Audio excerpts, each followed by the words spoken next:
this week is key in the title race. We, as in Liverpool, needed to beat Chelsea but control the game. Arsenal might take it all the way this season. That's what you've never done. That's what you haven't done. That Chelsea game's going to be a great game. It should be fun. And Liverpool haven't always had the greatest record there. Chelsea got injuries, Liverpool got injuries. I'm really intrigued to see who's going to come out on top. I always felt right from the start of the season that Chelsea, despite having a great side, defence-wise, they have not done enough. And I've always argued and said the goalkeeper is that. It's not on the level. You're not going to win a league. Neither of them look good. Yeah. Neither of them look good, especially not if you want to push the league title. Like I remember when I was speaking to Matisse before the season started, I looked at him and went, you guys need to be challenging on all fronts. You just won the Club World Cup. You've signed spent like the billions that you've spent, like 1 billion and whatever it is over the last 5-6 years. You should, in theory, that amount of money, if you say, all right, in 5 years' time, your club's going to spend this amount of billions, you're going to win this tournament, you're thinking, okay, we should be challenging for the league.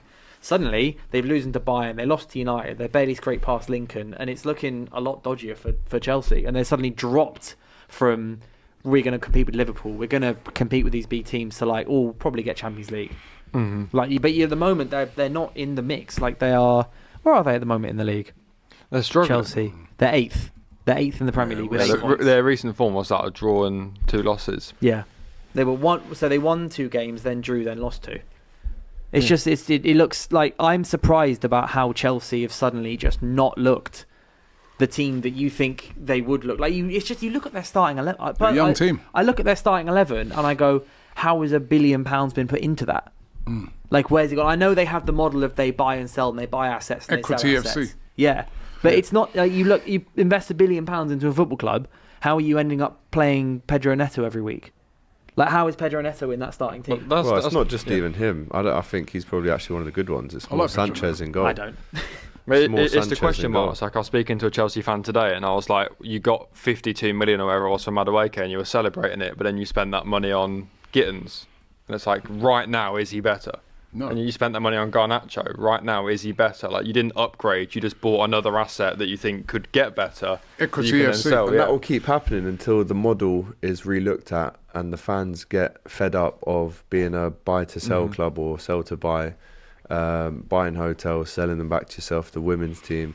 Do you want to do that and earn loads of money? Yeah. Or do you actually want to build a team that can be a serious title Do you want contender? 3 points on the weekend? I mean, Mayo summed it up really well on the FCM podcast. Obviously, if you haven't seen that, go check it out. But he was saying that under Blueco, you've signed Fofana for so much money and he's injured. You've signed Disassi and now banished him so he can't train. You've signed Badiashile and he's not up to the level. You've got Tosin on a free. You've got a Chimpong. You've got Chalobah, who you then loaned out and then recalled. Like, they've got the numbers, they've signed the players, but it's you've not signed the quality. Like, how have we just named 6-7 centre backs and we're still talking about you've got to find the good one? We still need a starter. We still need a star centre back, and that is because you're basically just buying gambles that you think could get better. Like, how are you looking at Disassi and Badiashile at Monaco and being like, they'll be the two?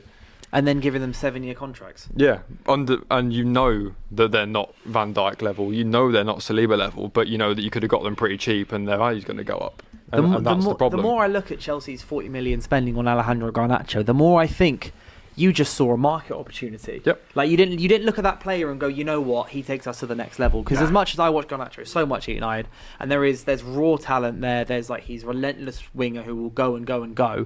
And he did get 21 goals and assists last season. That's a decent return for a 21-year-old when you consider the situation United were in. But I'm like, if we had United had a better season and we valued him at 60-65 million, you wouldn't buy him because you'd go, that doesn't necessarily improve our squad. Exactly. But you did, because it was 40 million. You thought we can get him for 20 million cheaper than he could be. And he's on a long contract, so you can spread that over the years. And if in 2 years... And then demand 60 million in 2 years, he does all right. 60 million, send him to another. So you end up only paying sort of 10, 15 mil of it in the actual instalments because you've amortised it over years, and you just sell him for profit, and you've got on-books profit, and you've barely spent anything. But then how does that help you on match day? It doesn't. Exactly. Because you're going to use that 20 million to go and buy another 20 million player to sell him for 40, and use that to buy another one to sell for 40. Yep. I said this at the start of the season. I just felt like with Chelsea, winning that Club World Cup, a lot of Chelsea fans thought, we've got a team good enough to win the league. I looked at the team, I'm like, it's a very good team.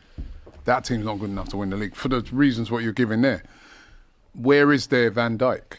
Mm-hmm. You've got to have Not a player many of like them about, mate.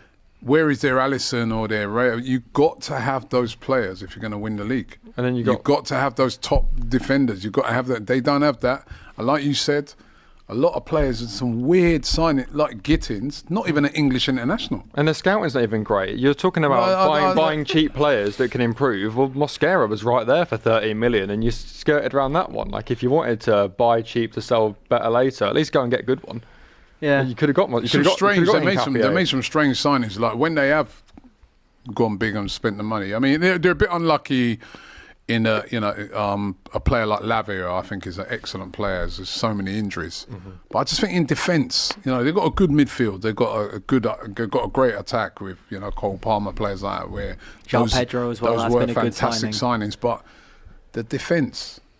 And we all know that defence has got to be good. And I just look at it. Where's your experience guy? Because even Chalobah, I don't class him as a centre back. He's just a good centre back, but he's not a top tier centre back. He would be good with someone next to him, but a little bit strange with Chelsea what they've done. Yeah, I think we're gonna find out this weekend when they face Liverpool's £400 billion attack. It's gonna be interesting because obviously Isak. Yours is about the same, isn't it? Huh? How much is your attack?